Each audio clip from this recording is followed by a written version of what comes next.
नमस्कार, स्वागत है आपका बिहार समाचार में। जीतन राम मांझी की भ्रष्ट बुद्धि ठीक करने के लिए 51 पंडित करेंगे बगलामुखी जाप। बिहार में 26 नए कोरोना मरीज मिले। पटना में एक ही परिवार के 3 लोग संक्रमित और बिहार के शेखपुरा में 16 बच्चे कोरोना से संक्रमित।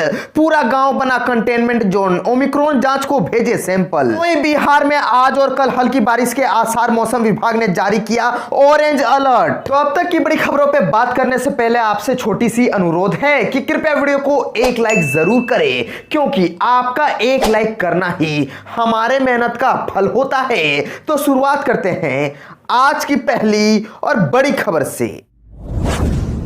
बिहार के मुख्यमंत्री नीतीश कुमार ने राज्य में शराबबंदी का उल्लंघन करने वालों के खिलाफ सख्त रूप अपनाने की अपील की है। उन्होंने सोमवार को कहा कि उल्लंघन करते किसी को पाने पर जुलूस निकालें, नारे लगाएं। अगर दूसरे राज्यों से आने वाले लोगों को बिहार में यह पाबंदी असुविधाजनक लगती है तो मत आइए। दरअसल सीएम सासाराम जिले में महिलाओं के जीविका स्वयं सहायता समूह की एक सभा को संबोधित कर रहे थे। यहाँ सीएम नीतीश ने कहा कि अगर आपको पाबंदी असुविधाजनक लगती है तो बिहार मत आइए। राज्य में बाहर से आने वालों के लिए पाबंदी में छूट देने का सवाल ही नहीं उठता है। मुख्यमंत्री ने दावा किया कि शराबबंदी के लिए 2016 में उनके कदम उठाने के बाद उनके फैसले की व्यापक सराहना की गई। उत्तर प्रदेश और झारखंड में पैरोकार समूहों ने उन्हें अपना अनुभव साझा करने के लिए आने का न्योता दिया था। उन्होंने कहा कि लेकिन हमारे सर्वश्रेष्ठ इरादों के बावजूद हमेशा ही गड़बड़ी करने वालों के कुछ लोग रहे हैं। उन्होंने जनसभा में कहा कि हमने राज्य में शराबबंदी की शुरुआत की क्योंकि शराब एक बुरी चीज है। मैं जानता हूं कि राज्य में ज्यादातर लोग शराबबंदी के पक्ष में है। महात्मा गांधी ने कहा था कि शराब जीवन को तबाह कर देती है। उन्होंने कहा कि कुछ लोग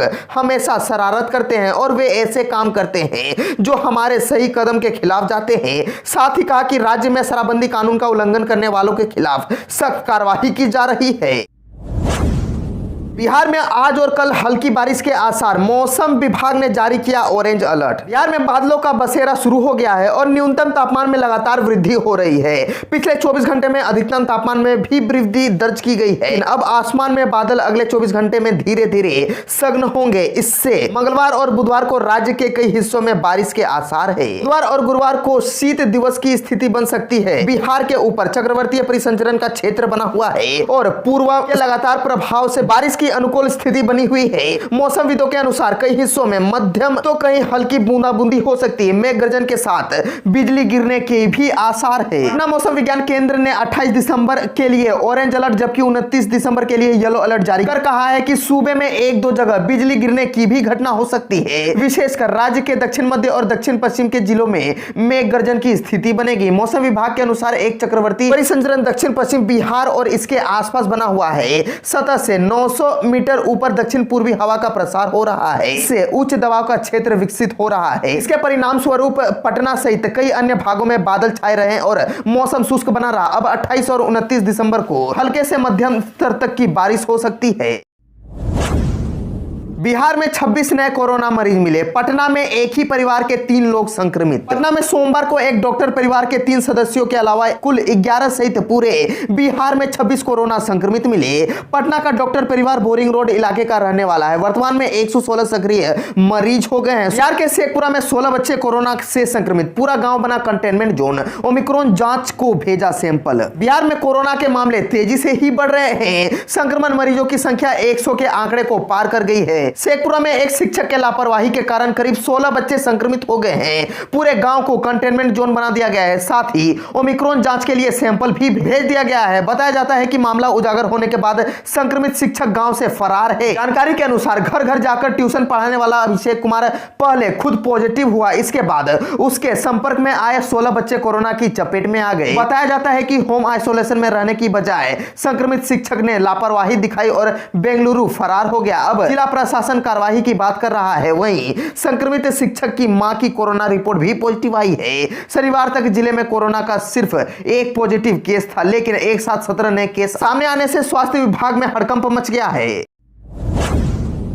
जीतन राम मांझी की भ्रष्ट बुद्धि ठीक करने के लिए 51 पंडित करेंगे बगलामुखी जाप। ब्राह्मण को लेकर पूर्व मुख्यमंत्री जीतन राम मांझी के बयान पर बिहार का राजनीतिक तापमान चरम पर है। नाराज ब्राह्मणों को मनाने के लिए जीतन राम मांझी ने ब्राह्मण दलित एकता भोज का आयोजन किया, लेकिन ब्राह्मण इससे माने हैं कि नहीं ये तो फिलहाल स्पष्ट नहीं हुआ है, लेकिन इस पर सियासत जरूर तेज हो गई है। 51 ब्राह्मणों ने अब मांझी को सद्बुद्धि देने के लिए बगलामुखी जाप करने की घोषणा कर दी है, ताकि मांझी की भ्रष्ट बुद्धि ठीक हो और ईश्वर उन्हें सद्बुद्धि दे। बताते चले कि जीतन राम मांझी ने ब्राह्मणों को लेकर आपत्तिजनक टिप्पणी कर दी थी। इसके बाद से विवाद खड़ा हो गया है। मांझी इस पर कई बार सफाई दे चुके हैं, लेकिन अपनी सफाई के क्रम में उनके बयान से हर नया विवाद खड़ा होता गया। जीतन राम मांझी ने इसके बाद पटना स्थित अपने सरकारी आवास पर सोमवार को 12:30 बजे ब्राह्मण दलित एकता भोज का आयोजन किया, लेकिन भोज में भी हंगामा हो गया। इसके बाद मांझी का भोज सियासी रंग ले लिया है। मांझी के बयान से नाराज ब्राह्मणों ने उनको सद्बुद्धि देने के लिए बगलामुखी जाप करने का ऐलान किया है। जाप करने वाले पंडितों का कहना है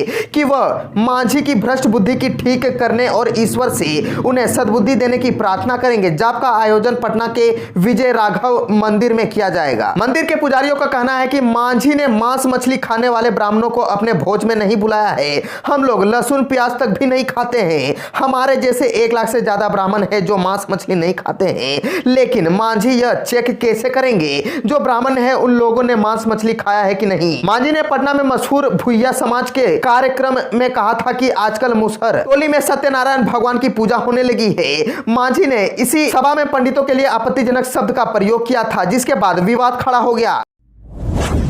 बिहार शिक्षा विभाग का ऐलान, फरवरी के अंतिम हफ्ते में चयनित शिक्षकों को नियुक्ति पत्र। बिहार में शिक्षक नियोजन से जुड़े अभ्यर्थियों के लिए बड़ी खुशखबरी है। बिहार शिक्षा विभाग ने सोमवार को ऐलान किया है कि आने वाले नववर्ष के फरवरी महीने के अंतिम हफ्ते में चयनित प्राथमिक शिक्षकों को नियुक्ति पत्र दिया जाएगा। बताया जा रहा है कि प्रमाण पत्रों की जाँच के बाद बहाली की प्रक्रिया की जाएगी। शिक्षा विभाग की ओर से अपर मुख्य सचिव संजय कुमार ने सभी जिला शिक्षक पदाधिकारियों को पत्र लिखकर राज्य के प्रारंभिक विद्यालयों में शिक्षक के पद पर नियुक्ति के लिए चयनित अभ्यर्थियों के प्रमाण पत्रों का सत्यापन फरवरी 31 सप्ताह तक पूरा करने का निर्देश दिया है। साथ ही कहा गया है कि निर्धारित समय सीमा के अंदर प्रमाण पत्रों के जांच में देर होने की स्थिति के लिए जिला शिक्षा पदाधिकारी जिम्मेदार होंगे। जानकारी के मुताबिक छठे चरण के प्रारंभिक शिक्षक के नियोजन में 90,000 से अधिक प्राथमिक और मध्य विद्यालय के शिक्षकों की बहाली की जानी है। पहले और द्वितीय राउंड की काउंसलिंग 38,000 अभ्यर्थियों का चयन हुआ है, जबकि बाकी बचे 13,000 पदों के लिए तीसरे चरण की काउंसलिंग जनवरी महीने में ही की जाएगी।